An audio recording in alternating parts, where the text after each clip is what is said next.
Assalamualaikum warahmatullahi wabarakatuh. Selamat pagi anak-anak semua. Pagi, Waalaikumsalam Bu. warahmatullahi wabarakatuh. Waalaikumsalam warahmatullahi wabarakatuh. Oke, sebelum kita masuk ke pembelajaran hari ini, kita berdoa terlebih dahulu ya. Untuk Yunita Yuliansi, silakan dipimpin doanya. Baiklah kepada teman-teman, untuk memulai pembelajaran kita pada hari ini, ada baiknya kita berdoa. Berdoa mulai. Berdoa selesai. Sudah, Bu? Oke, sudah selesai berdoanya. Nah, sebelum masuk ke pembelajaran, Ibu absen terlebih dahulu ya. Yunita Yuliansi, Hadir, Bu. Johannes Anju, Hadir, Bu. Anggun Trisepti, Hadir, Bu. Gabriela Manurung. Hadir, Bu. Oke, semuanya udah hadir ya. Langsung saja Ibu akan menjelaskan untuk materi kita hari ini, yaitu tentang pelestarian ekosistem. Nah, sebelum masuk ke materi inti, Ibu mau bertanya terlebih dahulu kepada kalian ini. Nah, kalian pernah melihat nggak kebakaran yang terjadi di hutan? Ada yang sudah pernah melihat kebakaran yang terjadi di hutan? Ya, Bu, pernah. Nah, itu merupakan salah satu contoh dari kerusakan ekosistem. Selanjutnya, di sini pada hari ini kita akan mempelajari tentang pelestarian ekosistem dan kerusakan ekosistem. Nah, yang pertama itu ada pelestarian ekosistem. Nah, pelestarian ekosistem ini adalah menjaga secara utuh ekosistem agar tidak punah. Nah, di sana sudah terlihat gambar orang sedang menanam pohon mangrove untuk menjaga pelestarian ekosistem. Nah, apa sih manfaat pelestarian ekosistem? Nah, jadi pelestarian ekosistem ini sebenarnya bermanfaat bagi kelangsungan makhluk hidup itu sendiri, baik manusia, hewan, maupun tumbuhan, terutama bagi manusia. Nah, keberadaan hewan dan tumbuhan ini bermanfaat bagi kebutuhan sandang, pangan, dan papan. Bahan makanan yang dikonsumsi manusia hampir seluruhnya berasal dari hewan dan tumbuhan.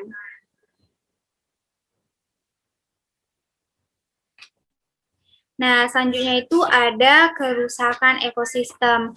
Nah, kerusakan ekosistem ini, manusia ini merupakan komponen ekosistem yang dapat berpotensi sebagai penyelamat dan perusak ekosistem. Nah, sebuah ekosistem yang alami dan seimbang dapat mengalami kerusakan. Kerusakan tersebut dapat disebabkan oleh faktor alam maupun perbuatan manusia. Nah, di sini ada salah satu contoh kerusakan ekosistem. Nah, ini juga ada contohnya gambar yang sudah Ibu tampilkan. Nah, untuk anak-anak ada yang ingin ditanyakan sebelum lanjut ke materi selanjutnya? Saya, Bu, ingin bertanya, Bu. Oke, silakan Johannes. Apa pertanyaannya? Tadi kan Ibu sudah di PPT Ibu itu menjelaskan kerusakan. Nah, saya ingin bertanya, Bu, apakah kerusakan itu disebabkan oleh alam atau manusia, Bu? Terus, apakah terdapat jangka panjang waktunya gitu, Bu? Oke, bagus sekali ya Johannes untuk pertanyaannya. Nah, jadi Johannes tadi intinya menanyakan mengenai gambar yang sudah Ibu tampilkan.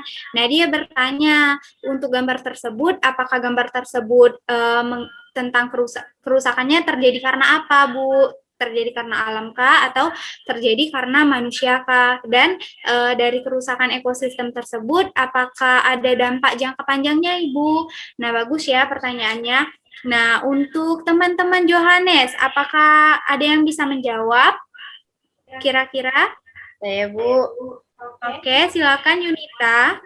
Menurut saya itu terdapat pengerja kepanjangnya, Bu, seperti banjir dan hutan gundul itu disebabkan oleh ulah manusia. Nah, sedangkan kekeringan itu adalah faktor alam. Oke, terima kasih untuk Ananda Yunita. Sudah bagus ya jawabannya. Nah, jadi Johannes, kata Ananda Yunita tadi bahwa kerusakan ekosistem, nah seperti yang gambar pertama di sini ada kekeringan dan gempa itu disebabkan oleh alam. Sedangkan gambar kerusakan ekosistem yang Ibu tampilkan kedua itu ada banjir dan longsor yang disebabkan oleh manusia. Nah, kalau banjir ini karena manusia sering membuang sampah sembarangan, sedangkan longsor ini karena penembangan hutan yang tidak dilakukan secara berkala atau tidak dilakukan secara tebang pilih. Nah, jadi itu ya tentang kerusakan ekosistem tadi. Nah, lalu pertanyaan yang kedua, apakah terdapat dampak jangka panjang, Ibu? Nah, terdapat ya, Johannes. Seperti misalnya kerusakan ekosistem pada banjir. Nah, kalau sedang banjir, tentunya dampak jangka panjangnya itu seperti pedagang tidak bisa melanjutkan dagangannya, lalu petani tidak gagal panen gara-gara banjir. Lalu rumah pemukiman warga juga jadi kumuh, nanti ada yang terkena penyakit. Setelah terkena penyakit nanti pasti akan berdampak jangka panjang untuk kesehatannya. Oke, itu ya. Selanjutnya kita lanjut ya ke materi yang selanjutnya.